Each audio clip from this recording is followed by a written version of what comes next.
West ఏషియాలోని యుద్ధం వల్ల ఆయిల్ అండ్ గ్యాస్ ఫీల్డ్స్ యుద్ధ భూముల్లా మారాయి. ఒకవైపు యుఎస్ అండ్ ఇజ్రాయెల్ దాడులు, దానికి రిటాలియేషన్ ఇరాన్. సో అలా అవ్వడం వల్ల ఎంటైర్ ఇంటర్నేషనల్ ఎనర్జీ మార్కెట్ కి స్టెబిలిటీ అనేది పోయింది.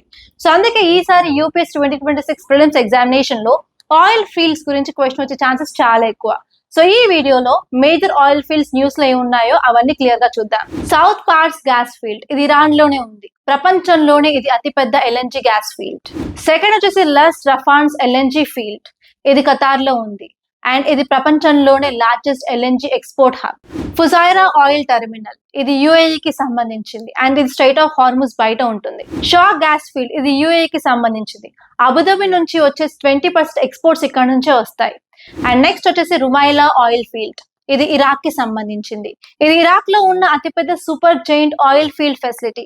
నెక్స్ట్ వచ్చేసి షైబా ఆయిల్ ఫీల్డ్, ఇది సౌదీ అరేబియాలో ఉంటుంది అండ్ ఇక్కడ పర్ డే 1 మిలియన్ బ్యారెల్స్ ఉత్పత్తి అవుతుంది. హబ్షాన్ గ్యాస్ ఫీల్డ్, ఇది యుఏఈ లో ఉంటుంది అండ్ ఇది చాలా పెద్ద గ్యాస్ ప్రాసెసింగ్ యూనిట్.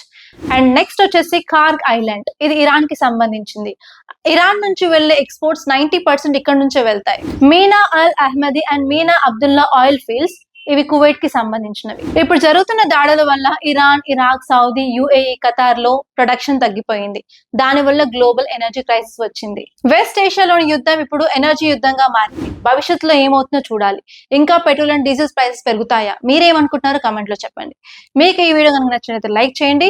ఇలా మరిన్ని యూపీఎస్సీ ప్రిలిమ్స్ సంబంధించిన టాపిక్స్ కావాలనుకున్నట్లయితే కింద కమెంట్ లో చెప్పండి. ఎస్ వీ నీడ్ అని. ఇలాంటి మరిన్ని అప్డేట్స్ కోసం మన ఛానల్ సబ్స్క్రైబ్ చేసుకోండి.